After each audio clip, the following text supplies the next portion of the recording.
Sleep does not come easily to the line-bearer. Not anymore. Voss dreams, but not his own dreams.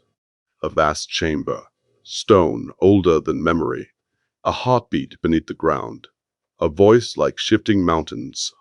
Come home, line bearer. Voss gasps awake. Captain, your heart rate spiked. Yeah, I noticed.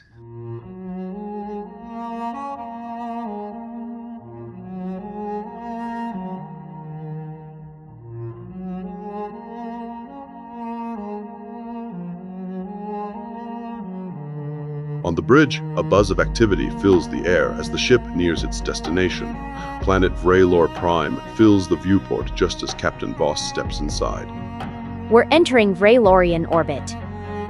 Great. Back to the planet where monks talk in riddles and the ground has opinions. Moreno, the ground doesn't have opinions. Correction. The ground beneath Vreylor Prime exhibits rhythmic, intentional behavior.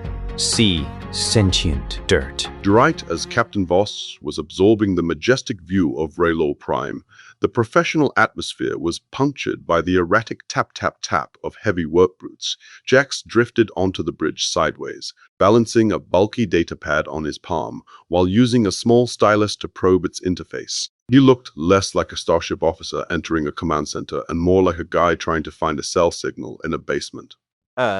Captain? The ship's harmonic core is resonating with the planet. Is that normal? Nothing about this ship is normal. Or this crew. Beneath the rising sun of Vreylor Prime, the ancient monastery stood in a state of tense monumental quiet. A dozen monks knelt on the cracked stone patio, their hands pressed firmly to the trembling earth. The planet was doing that thing again where the crust shifts 3 inches to the left every morning at 0600 hours. To an outsider, their meditation looked like a display of unwavering spiritual fortitude.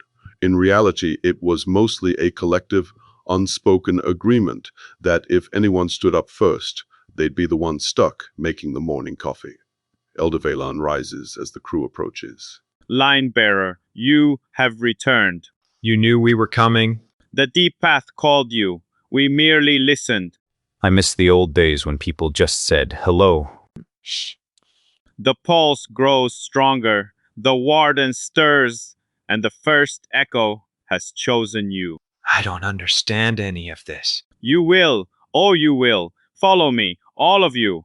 Deep beneath the monastery, the spiraling stone stairway seemed designed specifically to test the crew's cardio. The monks descended with the effortless, floaty grace of people who didn't possess lower back pain, leading the heavily sighing away team deeper into the dark. Etched into the rough-hewn rock walls, a sequence of geometric symbols glowed with a weak, dying battery luminescence. They were a perfect, unsettling match to the markings found on the derelict station. A cosmic warning of impending doom, now serving as low-voltage hallway lighting. These markings, they match the ones we saw in orbit. That is because they were made by the same hands. Wait, the monks built that space station?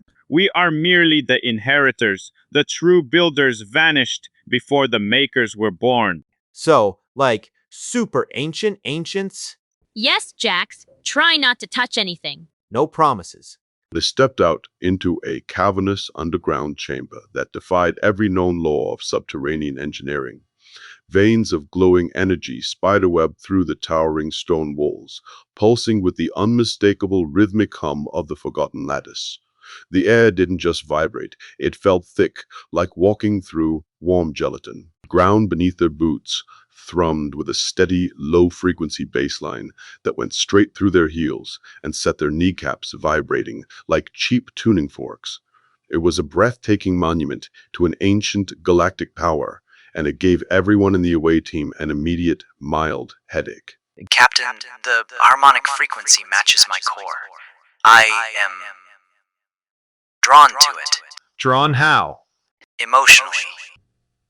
I swear, if one more ancient structure develops feelings... Without warning, the ground didn't just pulse, it bucked violently beneath their feet, threatening to roll ankles and smash expensive gear. The explosion detonated with a deafening roar that echoed deep within the stone. A massive cloud of gray sealing dust cascaded down, coating the away team from head to toe. They stood frozen in the dark, looking like a collection of startled, chalk-covered statues, silently realizing that these uniforms were supposed to be dry clean only. That wasn't normal. The Warden is waking. The glowing veins of lattice suddenly bled to black, plunging the chamber into a suffocating darkness. Then came the rumble, a deep, low-frequency growl that felt less like a sound and more like a localized earthquake rearranging the crew's internal organs.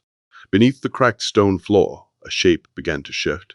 It was massive, slow, undeniably alive. The ancient bedrock split apart with a terrifying shriek of grinding granite. Out of the abyss, a voice rose. It was deep, resonant, and carried the heavy weight of a history that made the ancient makers look like tech startup interns. Line bearer. Voss stepped forward. It wasn't an act of grand heroic courage. It was the involuntary reflex of a man whose body had decided to panic, march toward danger while his brain was screaming for a hasty retreat. I'm here. You walk the path. You carry the echo. You must prepare.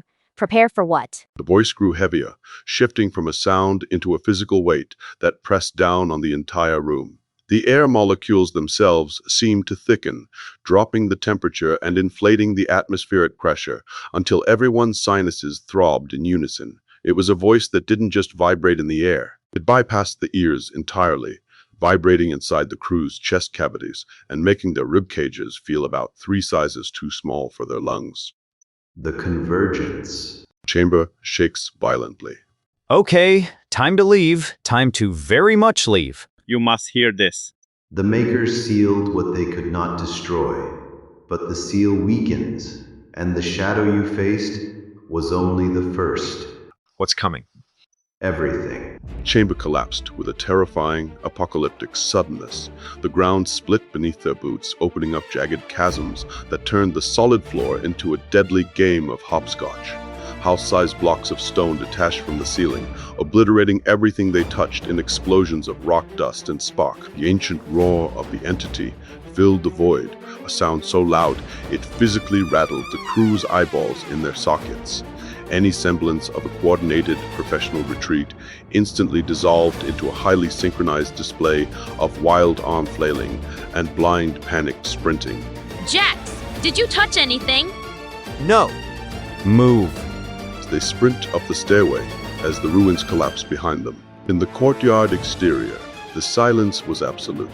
The monks stood watching the horizon, their faces masks of unreadable ancient wisdom. The only sign of the cataclysm below was the steady, low-velocity eruption of pulverized stone rising from the shattered entryways. The dust drifted lazily through the morning beams, settling over the ornate statues and the monks' pristine robes alike. They didn't run. They didn't pray. They simply stood there, waiting for the air to clear, collectively resigned to the fact that they were going to have to sweep the patio again. The Warden has spoken. The Convergence approaches, and the line bearer must choose his path. What path? The one only you can walk. Captain, I feel the next signal. Where? Everywhere. The haunting whisper of the line-bearer's dream had finally broken through into the waking world. The deep path awakens, bleeding a cold, ominous energy through every star system in the sector. In the deep dark, the Warden stirs. A sleeping giant answering a call that had echoed across generations. The next horizon darkens, casting a shadow that would stretch across everything they had ever known. The ancient Convergence was no longer a prophecy. It was a looming, inescapable crisis, and the crew was completely out of coffee.